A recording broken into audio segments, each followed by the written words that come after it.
యోహాను సువార్త 6వ అధ్యాయము. అటు తరువాత యేసు తిబెరియా సముద్రము అనగా గలిలయ సముద్రము దాటి అద్దరికి వెళ్ళెను. రోగుల ఎడల ఆయన చేసిన సూచక క్రియలను చూచి బహుజనులు ఆయనను వెంబడించిరి. యేసు కొండ ఎక్కి అక్కడ తన శిష్యులతో కూడా కూర్చుండెను. అప్పుడు పస్కా అను యూదుల పండుగ సమీపించెను. కాబట్టి యేసు కన్నులెత్తి బహుజనులు తన యొద్దకు వచ్చుట చూచి, వీరు భుజించుటకు ఎక్కడ నుండి రొట్టెలు కొని తెప్పింతుమని ఫిలిప్పునడిగెను గాని, ఏమి చేయనయ్యుండెనో తానే ఎరిగియుండి అతనిని పరీక్షించుటకు అలాగడిగెను. అందుకు ఫిలిప్పు, వారిలో ప్రతివాడును కొంచెము కొంచెము పుచ్చుకొనుటకైనను 200 దేనారముల రొట్టెలు చాలవని ఆయనతో చెప్పెను. ఆయన శిష్యులలో ఒకడు, అనగా సీమోను పేతురు సహోదరుడైన అంద్రెయ, ఇక్కడ ఉన్న ఒక చిన్నవాని యొద్ద 5 యవల రొట్టెలు 2 చిన్న చేపలు ఉన్నవి గాని ఇంతమందికి ఇవి ఏమాత్రమని ఆయనతో అనగా, యేసు జనులను కూర్చుండబెట్టుడని చెప్పెను. ఆ చోట చాలా పచ్చికయుండెను గనుక లెక్కకు ఇంచుమించు 5,000 మంది పురుషులు కూర్చుండిరి. యేసు ఆ రొట్టెలు పట్టుకొని కృతజ్ఞతాస్తుతులు చెల్లించి కూర్చున్న వారికి వడ్డించెను. అలాగున చేపలు కూడా వారికిష్టమైనంత మట్టుకు వడ్డించెను. వారు తృప్తిగా తినిన తరువాత ఏమీయూ నష్టపడకుండా మిగిలిన ముక్కలు పోగు చేయుడని తన శిష్యులతో చెప్పెను. కాబట్టి వారు భుజించిన తరువాత వారి యొద్ద మిగిలిన 5 యవల రొట్టెల ముక్కలు పోగు చేసి 12 గంపలు నింపిరి. ఆ మనుష్యులు యేసు చేసిన సూచక క్రియను చూచి, నిజముగా ఈ లోకమునకు రాబోవు ప్రవక్త ఈయనే అని చెప్పుకొనిరి. రాజుగా చేయుటకు వారు వచ్చి తన్ను బలవంతముగా పట్టుకొనబోచున్నారని యేసు ఎరిగి మరలా కొండకు ఒంటరిగా వెళ్ళెను.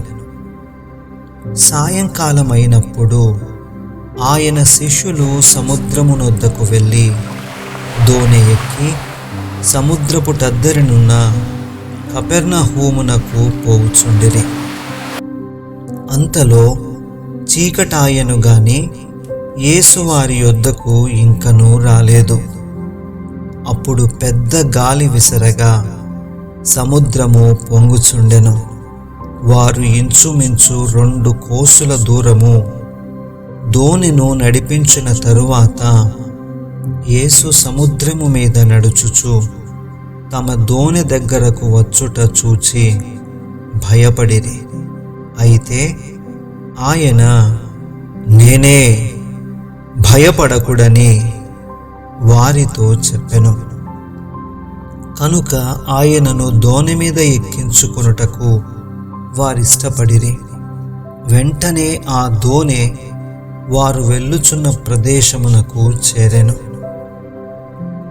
మరునాడు సముద్రపుటద్దరిని నిలిచియున్న జనసమూహము వచ్చి చూడగా ఒక చిన్న దోణి తప్ప అక్కడ మరి ఒకటి లేదనియు, యేసు తన శిష్యులతో కూడా దోణి ఎక్కలేదు గాని ఆయన శిష్యులు మాత్రమే వెళ్ళిరనియు తెలుసుకొనిరి. అయితే ప్రభువు కృతజ్ఞతాస్తుతులు చెల్లించినప్పుడు వారు రొట్టె భుజించిన చోటునకు దగ్గరనున్న తిబెరియా నుండి వేరే చిన్న దోణెలు వచ్చెను. కాబట్టి యేసును ఆయన శిష్యులను అక్కడ లేకపోవుట జనసమూహము చూచినప్పుడు వారా చిన్న దోణిలెక్కి యేసును వెదకుచు కపెర్నహూమునకు వచ్చిరి. సముద్రపుటద్దరిని ఆయనను కనుగొని, బోధకుడా, నీవెప్పుడు ఇక్కడికి వచ్చితివని అడుగగా, యేసు, మీరు సూచనలను చూచుట వలన కాదు గాని రొట్టెలు భుజించి తృప్తి పొందుట వలననే నన్ను వెదకుచున్నారని మీతో నిశ్చయముగా చెప్పుచున్నాను. క్షయమైన ఆహారము కొరకు కష్టపడకుడి గాని నిత్య జీవము కలుగజేయు అక్షయమైన ఆహారము కొరకే కష్టపడుడి. మనుష్య కుమారుడు దానిని మీకిచ్చును. ఇందుకై తండ్రి అయిన దేవుడు ఆయనకు ముద్ర వేసి ఉన్నాడని చెప్పెను. వారు, మేము దేవుని క్రియలు జరిగించుటకు ఏమి చేయవలనని ఆయనను అడుగగా, యేసు, ఆయన పంపిన వాని యందు మీరు విశ్వాసముంచుటయే దేవుని క్రియయని వారితో చెప్పెను. వారు, అట్లయితే మేము చూచి నిన్ను విశ్వసించుటకు నీవు ఏ సూచక క్రియ చేయుచున్నావు, ఏమి జరిగించుచున్నావు? భుజించుటకు పరలోకము నుండి ఆయన ఆహారము వారికి అనుగ్రహించెను అని వ్రాయబడినట్టు మన పితరులు అరణ్యములో మన్నాను భుజించిరని ఆయనతో చెప్పిరి. కాబట్టి యేసు, పరలోకము నుండి వచ్చు ఆహారము మోషే మీకియ్యలేదు. నా తండ్రియే పరలోకము నుండి వచ్చు నిజమైన ఆహారము మీకనుగ్రహించుచున్నాడు.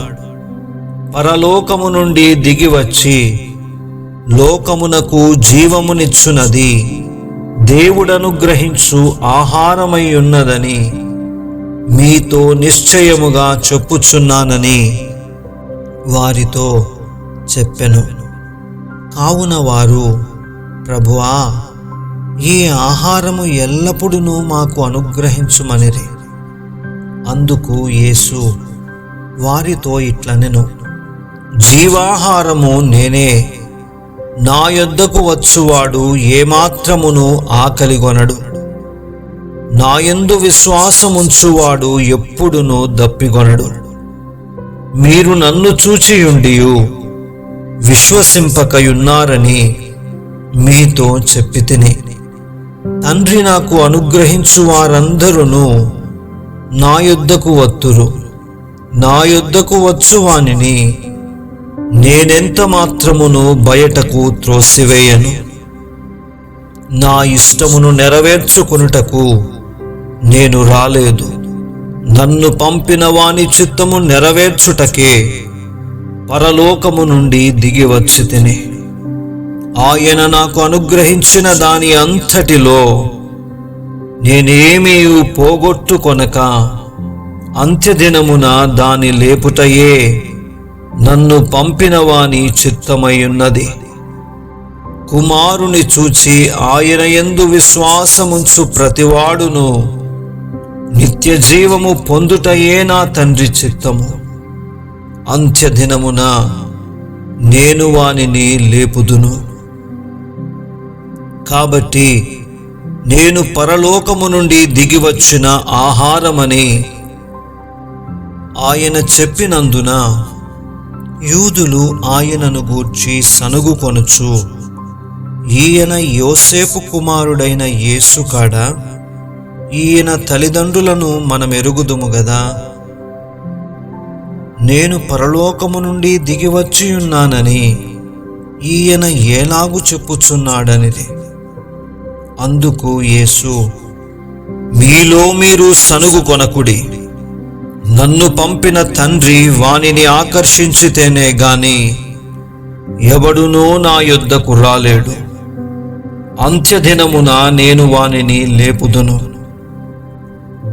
వారందరూ దేవుని చేత బోధింపబడుదురు అని ప్రవక్తల లేఖనములలో వ్రాయబడి ఉన్నది గనుక తండ్రి వలన విని నేర్చుకొనిన ప్రతివాడును నా యొద్దకు వచ్చును.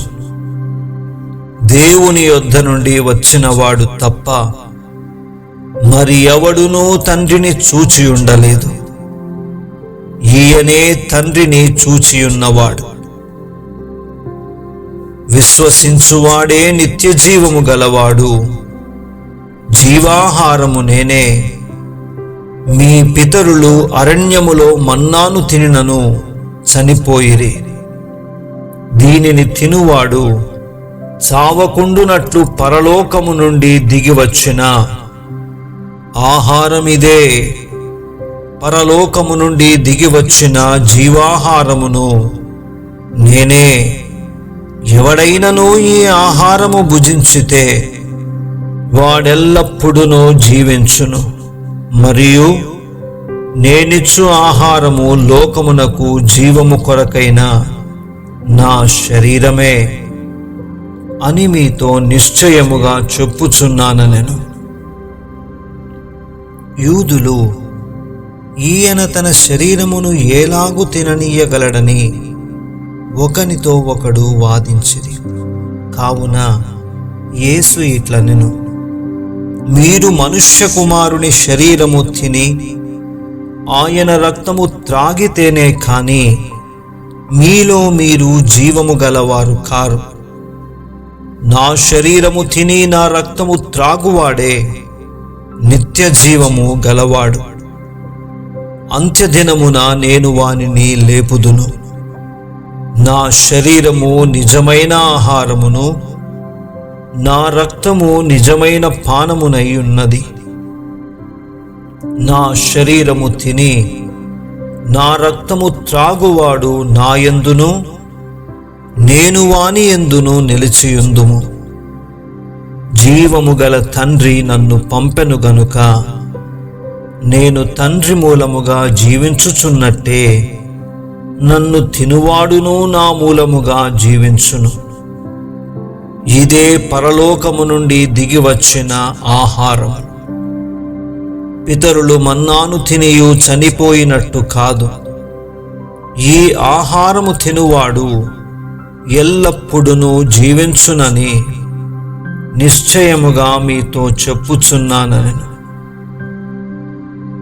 ఆయన కపెర్నహూములో బోధించుచు సమాజ మందిరములో ఈ మాటలు చెప్పెను. ఆయన శిష్యులలో అనేకులు ఈ మాట విని, ఇది కఠినమైన మాట, ఇది ఎవడు వినగలడని చెప్పుకొనిరి. యేసు తన శిష్యులు దీనిని గూర్చి సనుగుకొనుచున్నారని తనకు తానే ఎరిగి వారితో ఇట్లనెను, దీని వలన మీరు అభ్యంతరపడుచున్నారా? అలాగైతే మనుష్య కుమారుడు మునుపున్న చోటునకు ఎక్కుట మీరు చూచిన ఎడల ఏమందురు? ఆత్మయే జీవింపచేయుచున్నది, శరీరము కేవలము నిష్ప్రయోజనము. నేను మీతో చెప్పియున్న మాటలు ఆత్మయు జీవమునయున్నవి గాని మీలో విశ్వసించని వారు కొందరున్నారని వారితో చెప్పెను. విశ్వసించని వారెవరో, అప్పగింపబోవాడెవడో మొదటి నుండి యేసునకు తెలియను.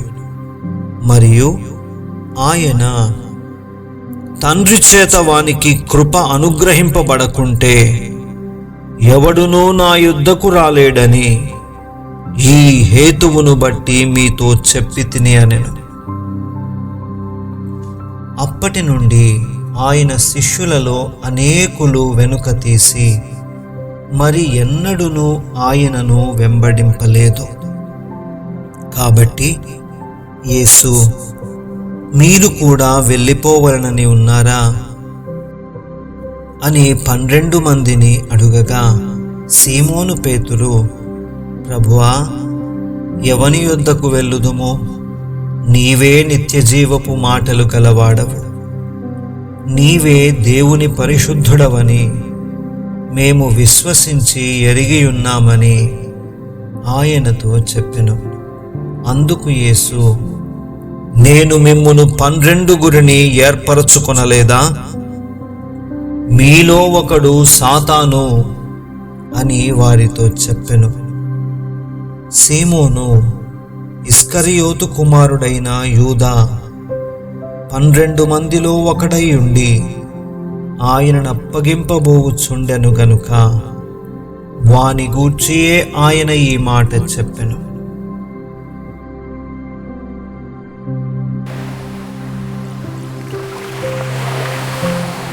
ఆమేన్.